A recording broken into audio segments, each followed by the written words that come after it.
Hello children.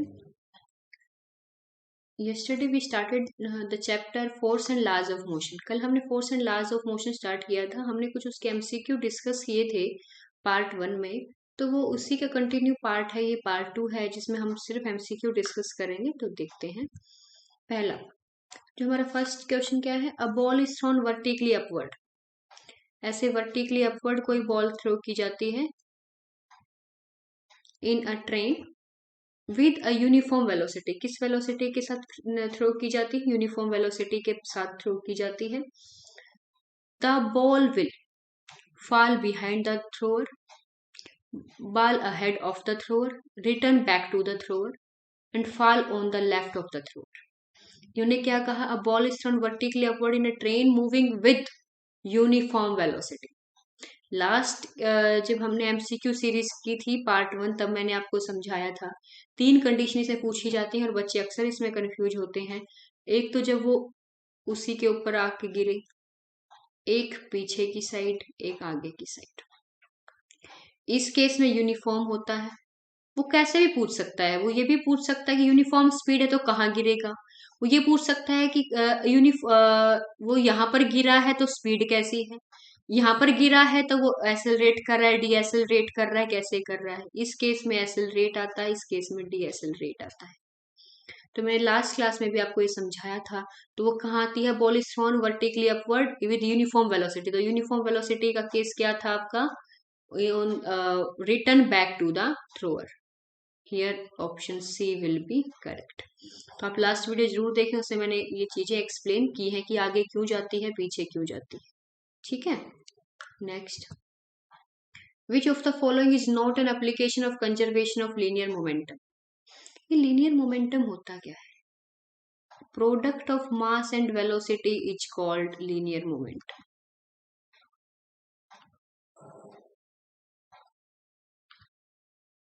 Second point, application of conservation of linear momentum. अब conservation of linear momentum क्या होता है? Initial momentum is equal to final momentum. Initial mu, final mu. Means इसके ऊपर कौन सी base नहीं है. While firing a bullet the gun must be held tight to the shoulder. बिल्कुल ठीक बात है. ये तो कंजर्वेशन ऑफ लीनियर मोमेंटम का ही एग्जाम्पल है. When a man jumps from the boat to the shore, ये लास्ट में भी हमने एक्सप्लेन किया था. अगर वो आगे की तरफ जाता है तो जो आपकी बोट है पीछे की तरफ जाएगी. मैन पीछे जाएगा तो बोट आगे जाएगी. It is based on conservation of linear momentum. A rocket explodes on midway from the ground. He is in midway. अगर ये मिडवे में है रॉकेट फ्रॉम द ग्राउंड, तो उसके ऊपर कंजर्वेशन ऑफ मोमेंटम कैसे लगेगा? क्योंकि उसके तो इनिशियल भी और फाइनल भी क्या होंगी? सेम होंगी. तो मतलब इसके ऊपर तो कोई कंजर्वेशन ऑफ मोमेंटम नहीं लग रहा ना. रॉकेट एक्सप्लोड हो गया है on Midway from the ground. Next देखते हैं, body suspended from the hook. Suspend की गई from the hook of a spring balanced in a lift which accelerates downward. इस पे तो लगेगा. नीचे की तरफ जितना फोर्स लगेगा उतना ही ऊपर की तरफ. तो मोमेंटम क्या होना चाहिए? सेम. mv. नीचे जितनी वेलोसिटी mv होगी ऊपर भी उतनी ही होगी. ठीक है ना. तो इस पे भी लग रहा है. तो मतलब किसके ऊपर नहीं लग रहा law of conservation of momentum? C के ऊपर नहीं लग रहा.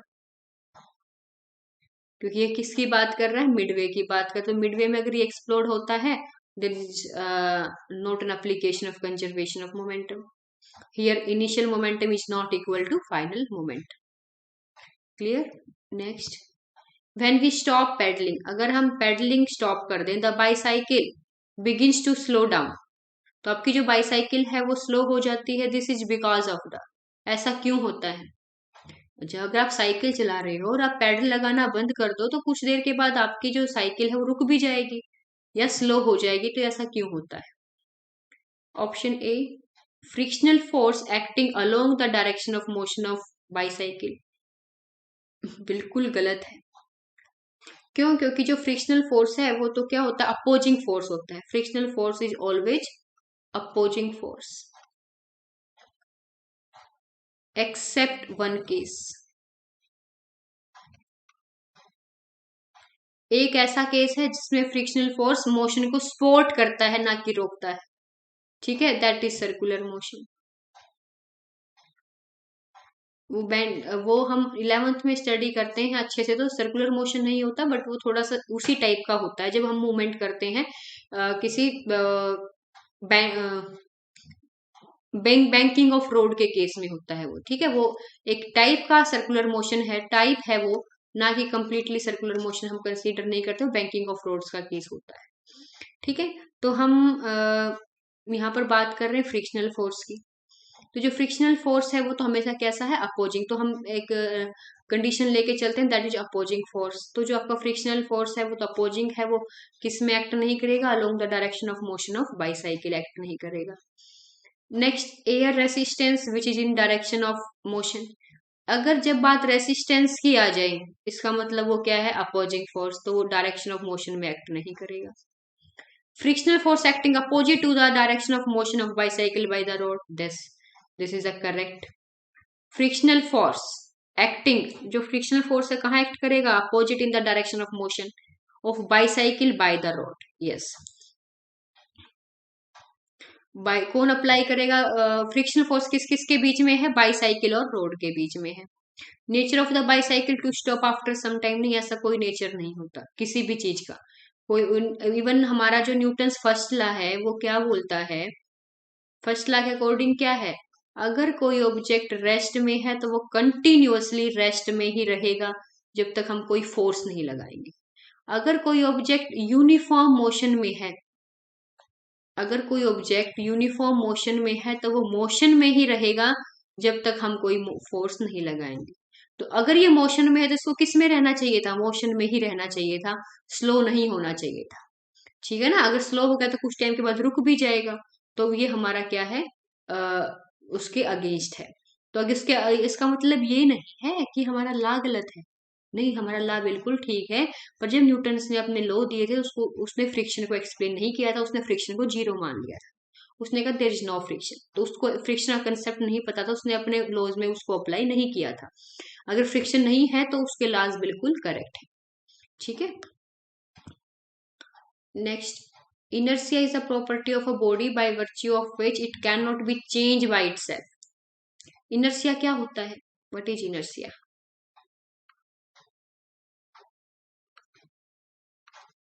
inertia is mass of the body. और inertia का काम क्या होता है, resist the motion. इसका मतलब कौन रेसिस्ट करता है मोशन को, मास ऑफ बॉडी।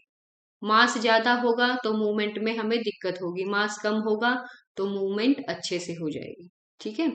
तो it's state of rest, it's steady state of uniform motion, ये भी ठीक है। मतलब कि इट कैन नॉट चेंज, ये चेंज मैंने बताया था ना लास्ट वीडियो में भी कि इसका मतलब क्या होता है, कोई भी रुकी हुई चीज अपने आप चल नहीं सकती, कोई चली हुई चीज अपने आप रुक नहीं सकती, और कोई भी चीज अपने आप डायरेक्शन भी, मतलब हमारे यूनिवर्स में without force nothing is possible. हर किसी काम को करने के लिए किसकी रिक्वायरमेंट है, फोर्स की रिक्वायरमेंट है। किसी रुकी हुई चीज को चलाने के लिए, किसी चलती हुई चीज को रोकने के लिए, किसी चीज की डायरेक्शन को चेंज करने के लिए, सभी में किस चीज की रिक्वायरमेंट है, फोर्स की। तो यहाँ पर देखो ये भी ठीक है, steady state of uniform motion, ये अपने स्टडी स्टेट को भी चेंज नहीं कर सकता, ये डायरेक्शन भी चेंज नहीं कर सकता। इसका मतलब आपका आंसर क्या हुआ, option D, D is the correct answer. Next, an athlete does not come to rest immediately. एक जो एथलीट है वो रेस्ट में नहीं आता immediately, after crossing the winning line, due to the, किस वजह से नहीं आता। मैंने आपको बताया 3 तरह के इनर्सिया होते हैं, inertia of rest, inertia of motion and inertia of direction. जिस हम क्या बोल सकते हैं उसको, जिस पोजीशन में ऑब्जेक्ट पहले है, इनिशियल कंडीशन, इनिशियली जिस पोजीशन में ऑब्जेक्ट है उस इनर्सिया को हम कंसीडर करते हैं। पहले ऑब्जेक्ट किस में है, मोशन में, बाद में किस में आ रहा है, रेस्ट में। तो यहाँ पर कौन सा इनर्सिया लगेगा, मोशन का लगेगा। अगर कोई ऑब्जेक्ट पहले किस में हो, रेस्ट में हो, बाद में मोशन में आए तो इनर्शिया ऑफ रेस्ट लगता है। मतलब हम कौन सी कंडीशन अप्लाई करते हैं, इनिशियल कंडीशन। कौन सा इनर्शिया अप्लाई होता है, इनिशियल कंडीशन वाला इनर्शिया अप्लाई होता है, that is inertia of motion. तो पहले जो एथलीट है वो किस में है, मोशन में है, बाद में रेस्ट में आ रहा है। ठीक है, तो कौन सा होगा इसमें, इनर्शिया ऑफ मोशन होगा। समझ में, इनर्शिया हम पहले ही एक्सप्लेन कर चुके हैं क्या होता है, mass of the body and that resist the motion. The masses of two bodies are in the ratio, masses, this is m1, this is m2, this is 5, this is 6. Now v1 v2 and their velocities 1 2. Now what will be the then their linear momentum will be in the ratio. तो linear momentum किस ratio में होंगे, v1 v2, m1 v1, m2 v2। तो क्या हुआ, 5 into 1 6 into 2, तो 5 12। तो क्या रेशियो आ गया हमारे पास लीनियर मोमेंटम्स का, 5:12। सब कुछ हमें दिया गया है, this is the ratio of mass, this is m1, this is m2, here velocities v1 v2, just multiply and find out the answer, this is 5:12। so option D is correct here. Let's see the next. A water tank filled up to 2/3 of its height. चलो हम इस situation को consider करते हैं। एक ये water tank is filled up to 2/3 of its height. For example यहां तक भरा हुआ है,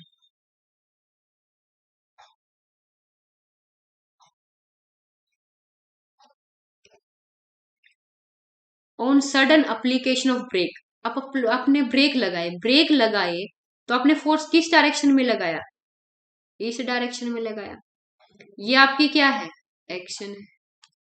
रिएक्शन कहाँ होगी, इससे अपोजिट में, है ना। तो अगर एक्शन इसे ब्रेक आपने अप्लाई लगा के फोर्स इस डायरेक्शन में लगाया तो वाटर किस डायरेक्शन में जाएगा, फॉरवर्ड। तो वाटर ये ऐसे आ जाएगा, वाटर पहले ऐसे है ना, अब ऐसे आ जाएगा, यहाँ पर कम हो जाएगा, यहाँ पर ज्यादा आगे की तरफ मूव करेगा, क्योंकि आपने ब्रेक अप्लाई कर दिया। ब्रेक अप्लाई किया तो आपने फोर्स पीछे की तरफ लगाया, पर वाटर के ऊपर फोर्स किस डायरेक्शन में लगेगा, आगे की तरफ लगेगा। क्यों, क्योंकि every action has always equal and opposite direction. तो वाटर बताओ किस में मूव करेगा, बैकवर्ड, फॉरवर्ड, या कम टू द रेस्ट, या बी अनअफेक्टेड। तो here the answer will be move forward. देखो ब्रेक लगाए जाते हैं किसी भी चीज को स्लो डाउन करने के लिए, रोकने के लिए। और किसी चीज को आप चलती चीज को रोकोगे, वो कब रुकेगी, जब हम उससे अपोजिट डायरेक्शन में फोर्स लगाएंगे। तो ब्रेक का मतलब होता है opposite force, opposite direction force. इसका मतलब अगर ये इसमें मूव कर रही है तो आपने पीछे की तरफ फोर्स लगाया, वाटर जाएगा आगे की तरफ, forward direction. Clear the point. The SI unit of force is, SI unit क्या होती है फोर्स की, देखो फोर्स होता है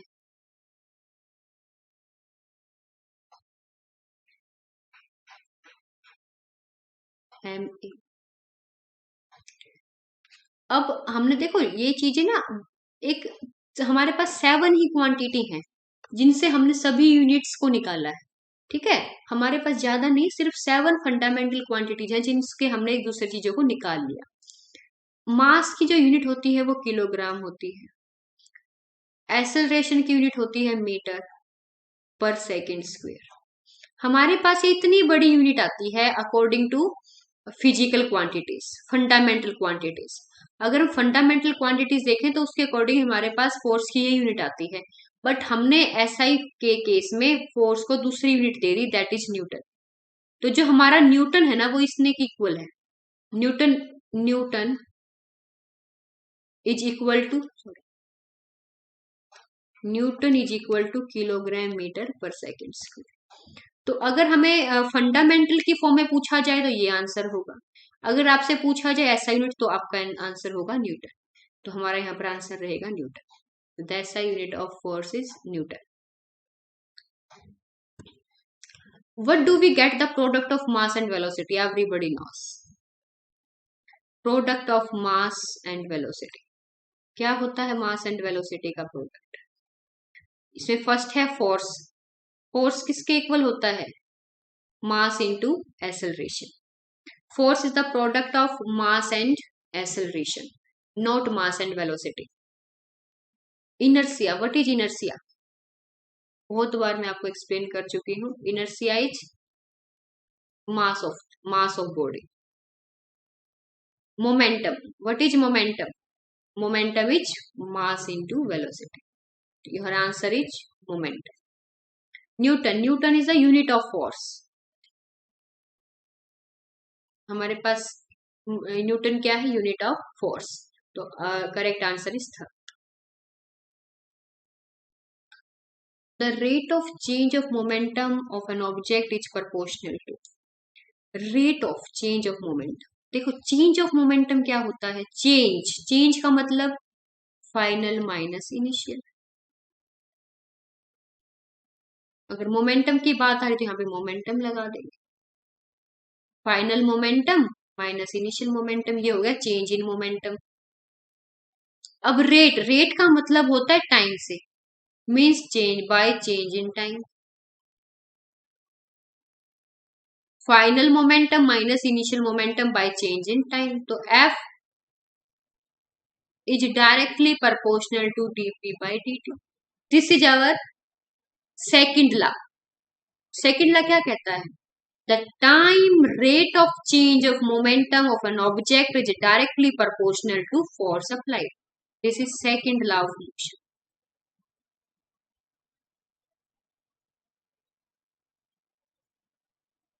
The time rate of change of momentum is directly proportional to force applied.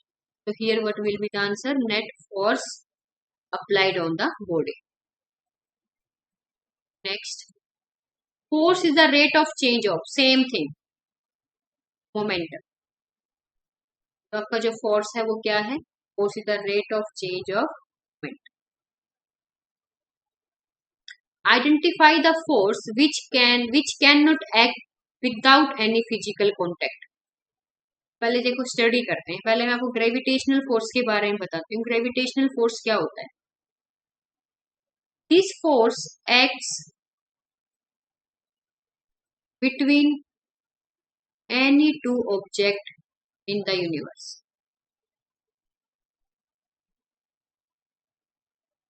अगर आपने एक ऑब्जेक्ट यहाँ पर रख दिया, एक ऑब्जेक्ट यहाँ पर रख दिया, तो उन दोनों के बीच में क्या होगा? एक फोर्स ऑफ अट्रैक्शन होगा। This force of attraction is called gravitational force. Okay, but ये ऐसा नहीं है कि हम इनको बिल्कुल पास पास रखें, इनके फिजिकल कांटेक्ट होना जरूरी हो, नहीं।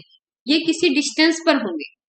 अगर डिस्टेंस 0 हो गया तो वो इनफाइनाइट आ जाता है, ठीक है? तो किसी भी डिस्टेंस पर होंगे। इसका फॉर्मूला होता है F is equal to G m1 m2 by r square. Clear? Now electrostatic force. अब हम बात करेंगे इलेक्ट्रोस्टैटिक फोर्स की। ये टू ऑब्जेक्ट के बीच में होता है, ये टू चार्ज के बीच में होता है। टू चार्ज, अगर हम टू चार्जेस ले रहे हैं, उनके बीच के फोर्स को हम बोलते हैं electrostatic force. And this is equal to F is equal to K Q1 Q2 by r square. इसमें भी कोई नेसेसरी कंडीशन नहीं है कि भाई ये दोनों एक दूसरे को क्या करेंगे, ओवरलैप करेंगे, फिजिकल कांटेक्ट होगा। अगर टू चार्जेस का फिजिकल कांटेक्ट हो गया तो इसका मतलब क्या हो जाएगा? फिजिकल कांटेक्ट होने के बाद जो हमारा ऑब्जेक्ट वो एक दूसरे को क्या कर देंगे? न्यूट्रलाइज कर देंगे, ठीक है? वो न्यूट्रल बन जाएंगे। तो पर यहाँ पर क्या है? फोर्स निकालना है, तो इसमें कोई ऐसी कंडीशन नहीं होती कि वो एक दूसरे को फिजिकली कॉन्टेक्ट में ले। Magnetic force between two magnets, ये तो सबको पता है। बच्चे छोटे छोटे होते हैं, जब छोटे छोटे बच्चे भी एक दूसरे इन चीजों के साथ एक्सपेरिमेंट करते हैं, मैग्नेट्स लेते हैं, उनके बीच के अट्रैक्शन को देखते हैं, फिर पोल्स को चेंज करके उनके रिपल्सन को देखते हैं। तो आप देखो, आपने दूर दूर रखा ना, दूर दूर होने के बाद भी वो फोर्स आ रहा है नहीं आ रहा। एक मैग्नेट यहाँ पर, एक मैग्नेट यहाँ पर है, अगर आपके सेम पोल है तो सेम पोल आप उनको एक दूसरे के पास लेकर नहीं जा सकते, आपको बहुत फोर्स लगाना पड़ता है, ठीक है ना। तो उसके अंदर भी हमें फिजिकल कांटेक्ट की कोई रिक्वायरमेंट नहीं होती, ये भी एक दूसरे को दूर से अट्रैक्ट करते हैं, ठीक है। क्या करते हैं इसके अंदर, no physical contact.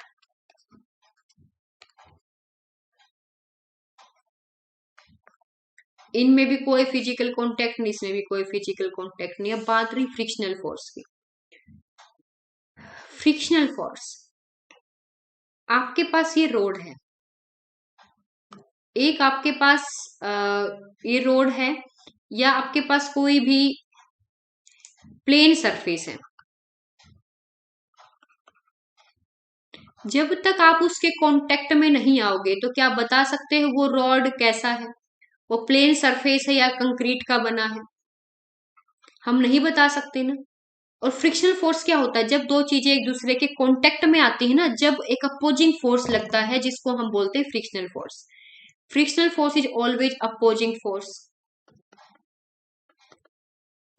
And it acts only when two bodies comes in contact with each other, ठीक है ना। जब दो बॉडी कांटेक्ट में आएंगे, देखो हमें पता है ना कि अगर हम स्मूथ सरफेस पर चलें तो फ्रिक्शनल फोर्स कम लगेगा, एक वो रिस्ट्रिक्ट कम करेंगे चीजों को। अगर आपका कोई फर्श स्मूथ नहीं है तो वहां पर फ्रिक्शन क्या हो जाएगा, इंक्रीज हो जाएगा, और हम स्मूथली वहां पर नहीं चल सकते, ठीक है ना। बहुत ज्यादा फ्रिक्शन में, एक तो देखो आपके पास प्लेन सरफेस है, रोड है, और एक बहुत सारे पत्थर पड़े हुए हैं, और आपको पत्थरों में से आगे जाना है, तो आप किस पे इजीली जा सकते हो, आप प्लेन सरफेस से जा सकते हो ना, जिसमें मतलब रोड से, प्लेन एरिया से। और जहां पर बहुत ज्यादा पत्थर है वहां पर हमारी स्पीड क्या हो जाती है, स्लो। क्यों हो जाती है, due to frictional force. Okay, तो फ्रिक्शनल फोर्स एक्ट नहीं कर सकता जब तक दो चीजें कांटेक्ट में ना आए, तो here answer will be frictional force. Clear. Next point, यहां पर हम स्टडी करेंगे कि हमने इस चैप्टर में पढ़ा क्या क्या। देखो हमने बहुत सारे एमसीक्यू को स्टडी किया, अब मैं आपको इंपॉर्टेंट चीज बताने जा रही हूँ। फर्स्ट लॉ, फर्स्ट लॉ किसके बारे में हमें बताता है, first law of motion. First law बच्चों हमें बताता है इनर्सिया के बारे में, इसको हम लॉ ऑफ इनर्सिया भी बताते हैं। तो एक ब्रीफ डिस्कशन है यहाँ पर कंप्लीट चैप्टर का। जो फर्स्ट लॉ है वो हमें इनर्सिया के बारे में बताता है, और इनर्सिया होता है मास ऑफ बॉडी। और जो मास ऑफ बॉडी है, इसका इनर्शिया का मतलब क्या होता है, रिस्ट्रिक्शन इन मोशन। आपको बिल्कुल पॉइंट टू पॉइंट मैंने यहाँ पर लिखा, अगर आपने ये चार बातें याद कर ली तो आप बहुत सारे क्वेश्चंस का आंसर दे पाओगे। फर्स्ट लॉ क्या बताता है, इनर्शिया, इसको लॉ ऑफ इनर्शिया भी बोलते हैं। इनर्शिया क्या होता है, मास ऑफ बॉडी होता है इसका। और जो बॉडी का मास होता है वो क्या प्रोड्यूस करता है, रिस्ट्रिक्शन प्रोड्यूस करता है मोशन में। बहुत बार एग्जाम्पल दिया जाता है, एक बॉडी का मास 5 kg है, एक बॉडी का मास 10 kg है, किसका इनर्शिया ज्यादा है, तो जिसका मास ज्यादा उसका मोर इनर्शिया ज्यादा, क्योंकि inertia is equal to mass. अगर इनर्शिया ज्यादा मतलब मास ज्यादा, और ज्यादा मास क्या प्रोड्यूस करता है, रिस्ट्रिक्शन इन मोशन। और जो हमें ये ला है हमें बताता है डेफिनेशन ऑफ फोर्स। क्या बताता है, डेफिनेशन ऑफ फोर्स। इसी ला से हमें पता लगा था कि without force nothing is possible, रुकी हुई चीज चल नहीं सकती, चलती हुई चीज रुक नहीं सकती, और ना ही हम डायरेक्शन किसी भी बॉडी की चेंज कर सकते हैं without applying any force. Second, जो हमारा सेकंड ला है, सेकंड ला हमें बताता है F is directly proportional to dp by dt। The time rate of change of momentum is directly proportional to force. और यहां से हमारे पास एक फॉर्मूला आता है, F is equal to M A, force is equal to mass into acceleration. और ये हमें बताता है calculation of force. Second law से हमें क्या पता चला, calculation of force. Third, third law, third law से हमें क्या पता चलता है, प्रॉपर्टी ऑफ फोर्स। पहले से डेफिनेशन ऑफ फोर्स, सेकंड से calculation of force, and third से property of force. Property of force का मतलब क्या है, एक्शन एंड रिएक्शन पेयर।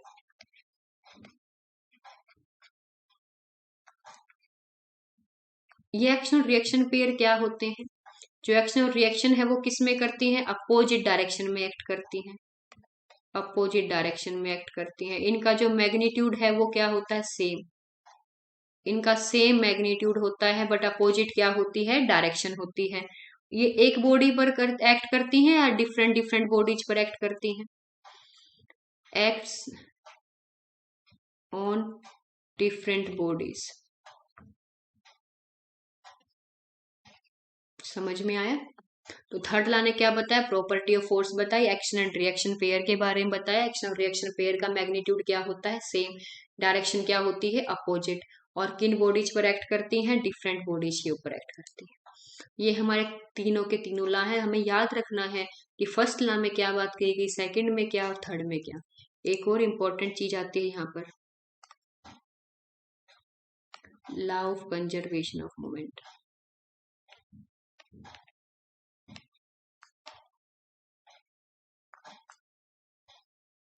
ये क्या होता है? मोमेंटम क्या होता है? उससे पहले हमें पता होना चाहिए मोमेंटम के बारे में। मोमेंटम होता है multiplication of mass into velocity. इसकी यूनिट हो जाएगी मास की यूनिट किलोग्राम, वेलोसिटी की यूनिट मीटर पर सेकंड, तो इसकी यूनिट बन गई किलोग्राम मीटर पर सेकंड। और मोमेंटम को डिफाइन कैसे करेंगे? It is defined as the product of mass and velocity. तो law of conservation of mass होता है इनिशियल मोमेंटम